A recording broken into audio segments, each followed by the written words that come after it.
Hello again. So this is part two of the video that I started making a bit earlier. It carries on really from well, the one I made earlier, but also Bob's journey. When he left Monterano down in Italy, he went on a long train journey, and this is where he ended up. Let me just flip this around so you can see it the right way around. And this is a little train station called Jacobsthal, and this place, this train track is still in operation. I've seen a couple of good trains going along here, but this is the place where he was held for a few months before going on to Stalag B4, which was a much bigger camp, and I'll show you that one later on in the next video, which I'm going to visit tomorrow. But this is the station where he would have come in, and his journey was itself quite eventful getting here, because in leaving Monterano in Italy, he was on the train for quite a while, not in comfortable conditions. He was in a cattle truck, squashed in with many other prisoners. He was locked in as well, and when the train stopped at a station, Ancona, one of the stations that I visited on my way up here, there was an air raid. Bombs fell, things exploded. One of them was a fuel truck that sprayed petrol over the truck that Bob and the rest of the prisoners were in. So it caught. There was fire on the roof. Shrapnel blew through the roof, and fire just heated up that truck immensely. But they survived, and they carried on. They went to another station somewhere in the north of Italy, and that station, there was a friendly Italian girl that started chatting to them, which they all thought was very nice, until a Nazi guard came along and shot her dead. They carried on northwards through Brenner Pass, and I've driven through there too, and it's quite beautiful. But eventually, yeah, they made it to this place, which is Jacobsthal. It seems completely deserted. I think there are some farm buildings here, so there's some sort of farm, definitely. I'm just going to spin this round. So, but yeah, this is a place which, other than the station, which just stands here all on its own now, there's nothing much here. It's there's a burnt out building to my right there, and then where the huts were, as you would have seen in the earlier video that I made, they were up this path. It was a big camp, apparently. I didn't know any of this from Bob's account, but the huts and everything else holding a lot of the British prisoners and all the other nationalities of prisoners, and a lot of communist Soviet prisoners, were all held in huts up here. And certainly the Soviet ones, if they died, a lot of them did, in 41. They were taken to the cemetery where I filmed earlier. So we've got farm buildings and whatever here. But these fields, these were filled with all of the huts, and it was a big camp apparently. I didn't know any of this.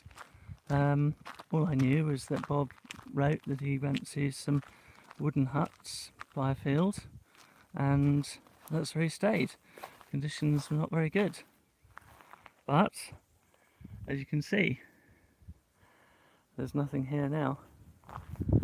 That road, dirt track, that was all there. So yeah, you could see all of that. And I think just to the right of that road, that's where the huts were. And I've got aerial photos and everything that I was able to see and look at the museum earlier, which you saw in the earlier video. And that shows an aerial view as to what it would have looked like in those days. Quite a lot. There was quite a lot here. Surprisingly, more than I thought. But hi, Peter. So yeah, there was a lot here. There's nothing here now. But I wasn't surprised that there'd be nothing here either, to be fair. I'm just going to flip it back to me. I'm not surprised that... I'll turn around. I'm not surprised there wasn't much here today, but I am surprised by how big the camp here is supposed to have been. It held a large number of people, and so hopefully I'm going to get a lot more information from this guy who seemed very friendly and helpful, which is fantastic because I didn't know too much about it from Bob. But all I do know is that they were in mud huts. It was in cold conditions. It was November. It was snowing, so conditions were not good. And then they weren't fed very well. There was a general food shortage, which seems to be prevalent throughout many of the camps throughout the country. So there was a lot of malnutrition. People died from that. Conditions were not good. But yeah, tomorrow I'm going to go up to Stalag 4B. That's a 10-mile distance between here and there. So, and they had to walk it. They had to march 10 miles. Hi, Nick. Yeah, I was just saying they had to from here an empty field. I'll pan around this way. And yeah, from this field, 10 miles away is Stalag 4B, a much bigger camp than what was here. Although it turns out that this camp was pretty big, and they had to walk 10 miles to get to that camp in whatever they were wearing. So maybe a bit of clothing wrapped around their middle and boots if they were lucky. So it wouldn't have been a pleasant experience. But yeah, I'll just flip it round again before I go. Hold on. There we go. So all of this area, I was expecting from... hi, Richard. I was expecting from this area to have heard that there were a couple of wooden huts here. But no, apparently there were a lot more huts here. There were many, many huts, almost as far as the eye can see, which is really surprising. So I've been given a lot of information, so I'm going to read up on that and find out more about it. But there was a lot more here than I thought. There were a lot of Soviet prisoners in this area, and but this was in 1941. Bob got here about 43, and in 41 a lot of the Soviet prisoners died and were taken to the cemetery, which I showed in part one of these of this video from today. And so a lot of them died from tuberculosis back then. But you can see, yeah, the train station. Can I hear a train come? I think I can. Hold on, I'm going to flip this round. I wonder if I can get to... I'm going to ram it now. I wonder if I can get to the station.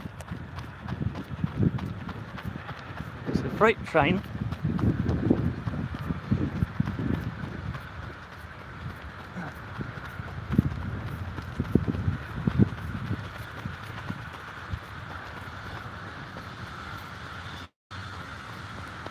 There it is in action.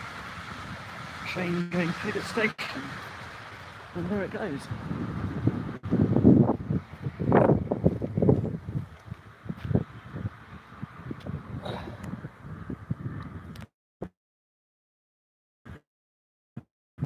Well, there you go. It's an operation where literally. So I've done the research, which is, once I've done all this, then I'm going to, I'll flip it around to me, I'm going to be writing the book to contain information from Bob's account, and also all that I've seen and all of the photos, or a lot of the photos that I've taken. And yeah, it's all going to go into the book.